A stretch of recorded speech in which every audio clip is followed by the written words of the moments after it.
A Million Little Things, episode 4, mid-season finale. Let's start with Rome and Regina.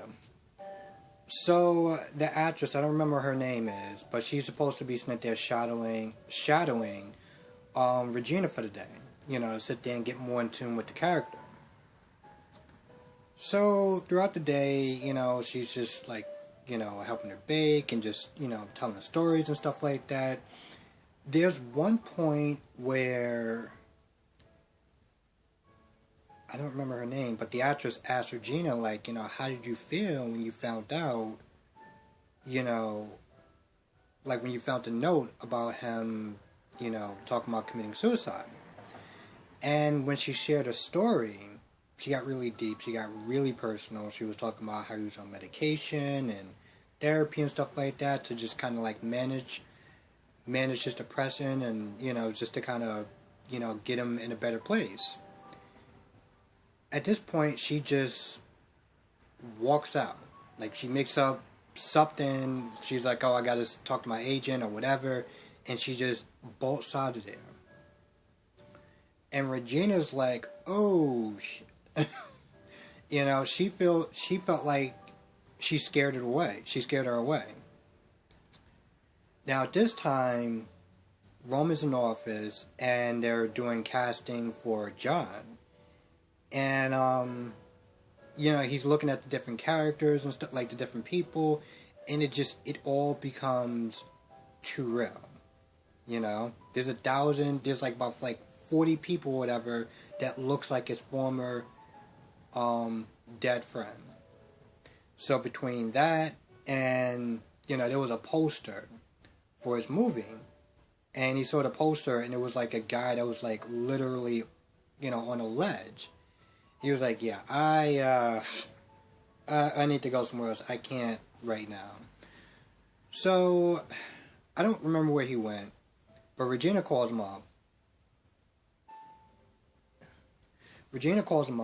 And they tell him to come to the office or whatever, to the restaurant. And when he gets there, Regina tells Rome that she felt like she shared too much about his personal information and yada yada yada. And at this point, he's already like, yeah, I don't even know if I should do this movie at this point. And now that actress is about to just pretty much dump me. So the actress calls him up. The actress calls him up, and they meet up. And at one point, Rome is just like, you know what, listen, if you want to back out, I understand that. You know, I don't even know if I should even be doing this movie. And this is when the actress opens up about her battling with depression. So it became real for her, and it actually made her want to do the movie even more and push for this movie. And basically was like, you know, we need to sit there and tell this story so that way other people that's going through what we're going through won't feel alone. So at that point, you know, Rome goes back to Regina, and, you know, he pretty much thanks her for her opening up the way that, you know, she did, because she's a lot more invested into the movie. And, you know, when she heard the story of Regina, you know, even though she's playing Regina, she felt more like Rome. So I thought that was pretty interesting. Now, let's talk about Gary and Darcy. Darcy is waking up in the middle of the night from these cold sweats because she's still dealing with, you know, her PTSD. And, you know, throughout the episode, it just seems like it just gets worse for her at one point. Towards the end of the episode, she has this, it was a game that Gary and Danny were playing, where they were like, you know, sneaking up on each other and stuff like that. And the minute that Danny snuck up on her, I don't even know if he realized it was her or she was playing the game or whatever, but the minute he snuck up on her, it brought her right back to, whatever happened when she was a Marine, and she just freaked the hell out. Like, it was bad. She was freaking out. Danny started kind of freaking out a little bit. And, towards the end of the episode, this is after, I guess Gary talked to Danny about it. And talks to Darcy, and, he talks about, how he has a scar on his knee. And, I don't remember exactly what he said. It was like a metaphor, like, he pretty much wanted to kind of help her. And she pretty much was like, this isn't really something that you can help me with. Which is true. So at this point, he decides to call out Maggie. And I'm like, what? I mean, granted, it makes sense. She is a psychiatrist, and that's exactly what Darcy needs at this point. Because it's not something that Gary could really even, like, help her with. So he wants to call Maggie. Also, throughout the episode, he has this whole thing with Sophie. Because Sophie is auditioning to go into this, I guess, music college. Because she doesn't want to go to Harvard for some, for reasons. And I know it has a lot to do with her dad and everything like that, but she decided she wants to go to this music school. And so she has this audition. And the way the guy was talking to her, like, she had her audition, and he was like, okay, that was good. And she was like, okay, like, any feedback or anything like that? And he pretty much just like, it was good, as a hobby the way you're doing it, but it, it lacks passion. And she walks off, and, Gary sees that, because Gary is, in the audience or whatever. And Gary sees that, and he walks up to her. And he walks up to the guy. And basically was like, there's a right way and a wrong way to sit there and talk to people, And he felt like the dude was a little too harsh. I don't think he really was. I think that was just Gary overreacting.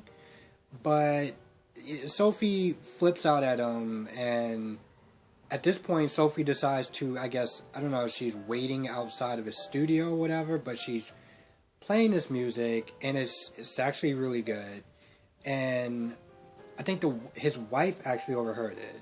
And so they, she's dragging him over there, whatever, to, see her. After everyone leaves and she finishes her song, the music teacher's like, I filled all my spots up, but I can tutor you privately. And this is something that Gary was kind of upset about, because he was like, I don't know how to help her. I'm trying to do the right thing, but it just seems like I'm just failing. And Darcy's like, you just have to be there. Long story short, they do want to making up towards the end, so yeah, there's that. I feel like I'm missing something. I'm not gonna lie, I almost, now I'm starting to think about it, I almost felt like Danny was almost somewhat useless. I mean, the only thing that he was actually good at, I mean, I guess he served his purpose, maybe, but, I don't know. I mean, besides the fact that when Darcy freaked out, it was because of something that Danny did. And in the beginning, when Darcy woke up from, like, this nightmare that she was having, Danny knocked on the door just to make sure everything was okay. But other than that, not gonna lie, I really didn't see the point of him being there. Like, at all. To some extent.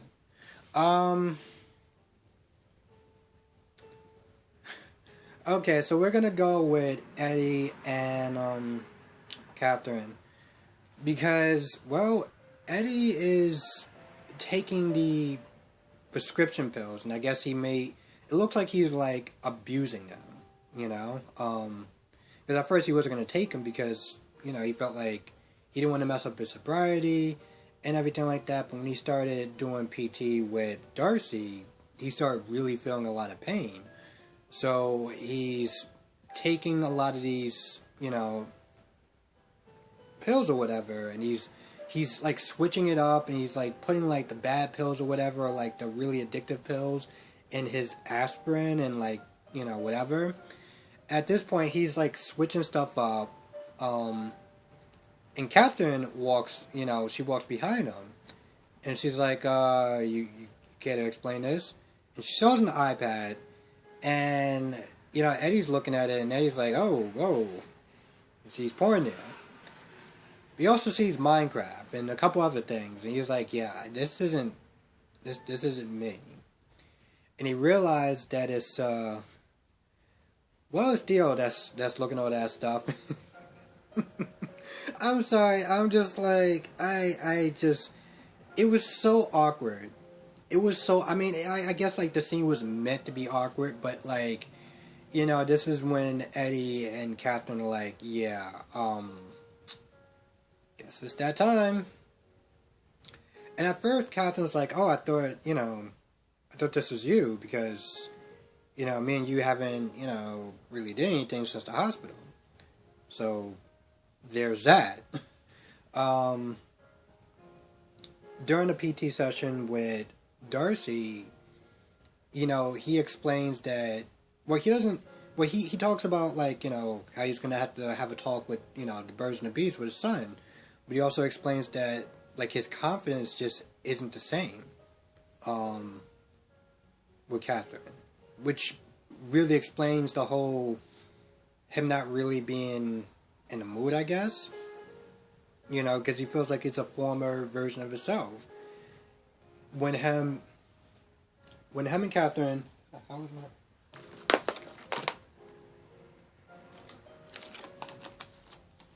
When him and Catherine got together, he was literally a rock star. And to go from that to him being in a wheelchair, possibly never walking again, he feels like, why are you even with me for?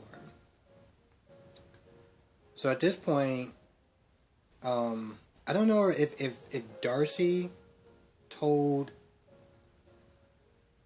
I think Darcy did tell him to talk to Catherine, because Catherine is sitting there talking to her assistant, and he pretty much says the same thing. He's like, yo, listen, you just gotta sit there and talk to him.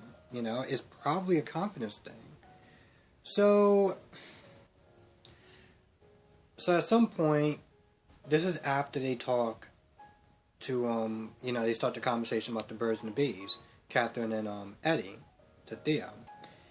And at some point, Theo, I'm sorry, I can't get over this. Theo asks, like, oh, so in chapter 37 or whatever, do you and Dad, ever do, like, that? And they just kind of stand there and they look at each other like, and this is after, I guess, like, Catherine talks to him about, or finishing up the conversation about the birds and the bees, they have a serious conversation. And, Eddie pretty much just kind of explains that, his confidence isn't there. He feels like he doesn't deserve her. And, it gets her to open up about, this is after Catherine took him back. When she took him back, they didn't sleep in the same room, the same bed or whatever right away. And part of it was because she was angry. But the other part of it was just because, like, he cheated with another woman, So she felt like, coming back and doing whatever they did, like, was was Eddie going to sit there and think it was a mistake? So she had those fears, too. In the end, I think it actually all worked out, because it looked like they were about to start playing mattress tag, so, yeah. Let's see what else.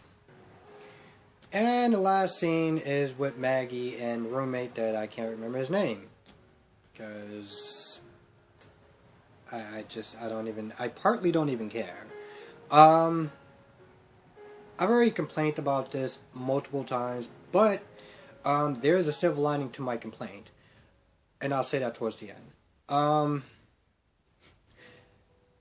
So, in the beginning, Maggie was sitting there talking to Regina about, her hooking up with her roommate, and how it was a one-time thing, and it was like a B plus or whatever, and, the whole trip or whatever was about discovering, self-discovering, and, not really kind of, having something with someone else. So, throughout the day, she's like stumbling and having these, awkward moments or whatever.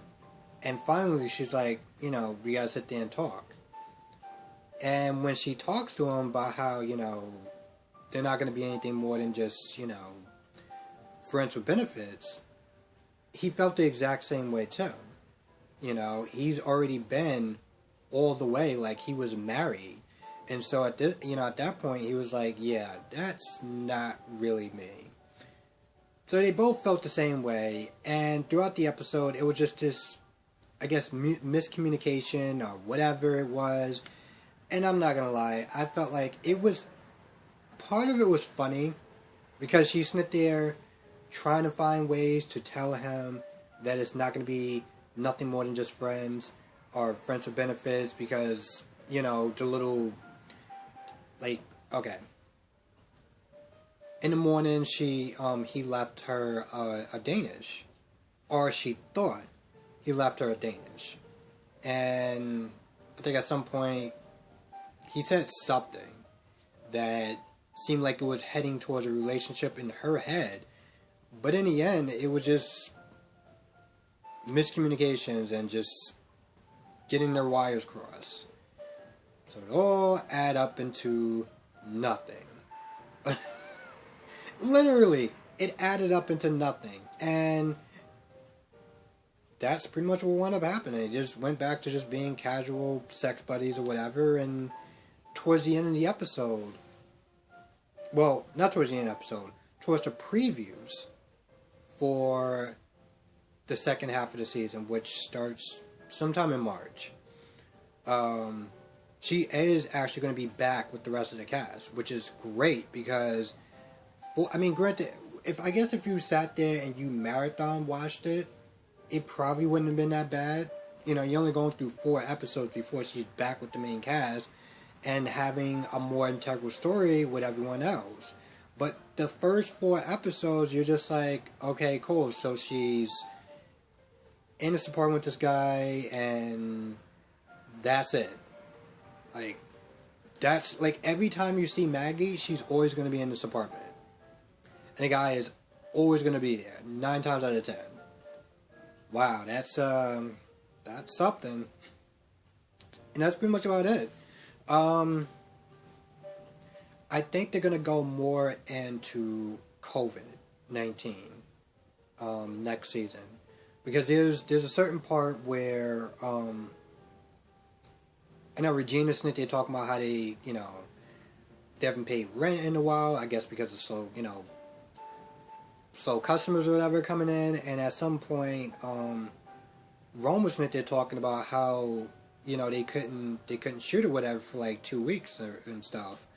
And so I'm pretty sure that had a lot to do with COVID. Plus, in a commercial, they showed, or the previews, they showed some guy with a mask on, so... I guess they finally decided to get around to that. This season, it's good in a lot of ways, but I felt like in the beginning of the episode, like the first episode, they seemed like they were going to talk about COVID, or like COVID was going to be in it, because they talked about COVID towards the last few minutes of the first episode. But then you're watching these episodes, and it's like it's just not brung up again. So I don't know if they're doing it like a slow build, because, from what I remember, yeah, they talked about it, but it wasn't really that serious. Like, it wasn't that serious yet. And I think this was back in February when it happened. And for me, I felt like it got serious when they shut down Disney World. When they shut down Disney World, it was like, oh, okay. And I feel like that's what they're probably doing with this season. They're going to probably get into COVID in the second half of the season, and I don't know what they're going to do with the rest of the show, but yeah.